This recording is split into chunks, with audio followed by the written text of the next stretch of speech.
तो part third का अगला क्वेश्चन है कि बाढ़ से होने वाली हानियों का उल्लेख कीजिए। तो जब बाढ़ आता है तो उससे हमें कुछ कुछ हानियों को सामना करना पड़ता है, उन्हीं का उल्लेख हम करेंगे। अब तो इस क्वेश्चन का आंसर हम इस तरीके से दे सकते हैं कि जैसे कि देखिए, बाढ़ एक प्राकृतिक आपदा है जो भारी वर्षा, नदी का तटबंधन टूटना, बांध का फटना या समुद्री तूफान के कारण हो सकता है। ठीक है, जरूरी नहीं कि ये वर्षा से ही आए, ये वर्षा से भी आ सकता है। नदी का तटबंधन टूट जाता है, तटबंध जो होता है वो टूट जाता है, बांध फट जाते हैं, डैम वगैरह फट जाते हैं उसके बांध, या समुद्र के ये तूफान जो आती है उसके कारण से भी बाढ़ आते हैं। ठीक है, इसका मात्र एक कारण वर्षा ही नहीं है बल्कि ये सारे कारण हैं इसके। अब आगे देखिए कि यह जनजीवन, पर्यावरण और अर्थव्यवस्था पर गंभीर प्रभाव डालता है। तो कुछ किस तरीके से गंभीर प्रभाव डालता है उसे हम देखेंगे नीचे। ठीक है, सबसे पहले हम देखेंगे कि मानव जीवन पर कैसे प्रभाव डालता है। मानव जीवन पर कैसे प्रभाव डालता है वो हम देखेंगे। ठीक है, कि इंसानों को क्या प्रभाव पड़ता है, क्या नुकसान होता है। लोगों की मृत्यु और घायल होने की घटना बढ़ते जाती है जब बाढ़ आती है तो। ठीक है, विस्थापन की समस्या होती है। विस्थापन मतलब जिससे लोग अपने घर को छोड़ते हैं, और ये भी कह सकते हैं हम कि वो छोड़ने पे मजबूर कर दिए जाते हैं बाढ़ के कारण। ठीक है, तो हमने अभी तक क्या पढ़ा कि मृत्यु वगैरह हो जाती है, लोगों की घायल होने की सूचना हो हमें मिलती है, ये सब घटनाएं बढ़ने लगती हैं।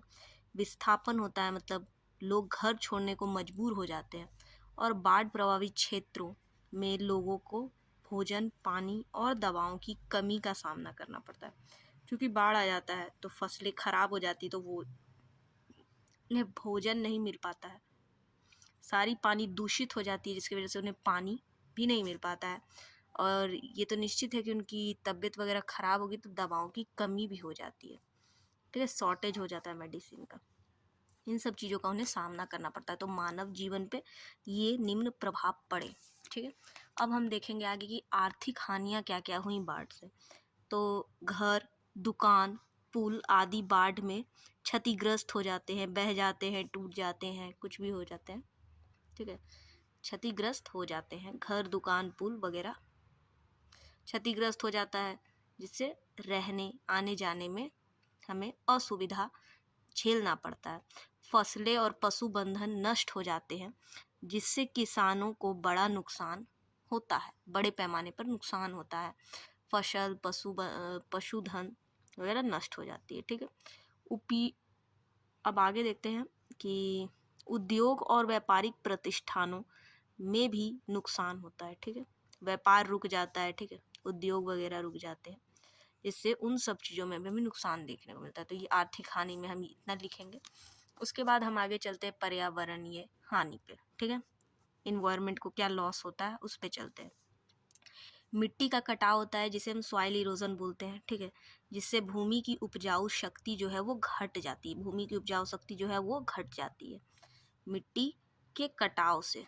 ठीक है, और आगे है कि नदियों में गाद जमा हो जाती है, जिससे भविष्य में अधिक बाढ़ की संभावनाएं बढ़ जाती हैं। जल स्रोत जो है वो दूषित हो जाते हैं, गंदे हो जाते हैं, जिससे पेयजल संकट उत्पन्न हो जाता है, शॉर्टेज ऑफ वाटर का सामना करना पड़ता है हमें। तो अभी तक हमने देखा है तूफान, आंधी, बाढ़,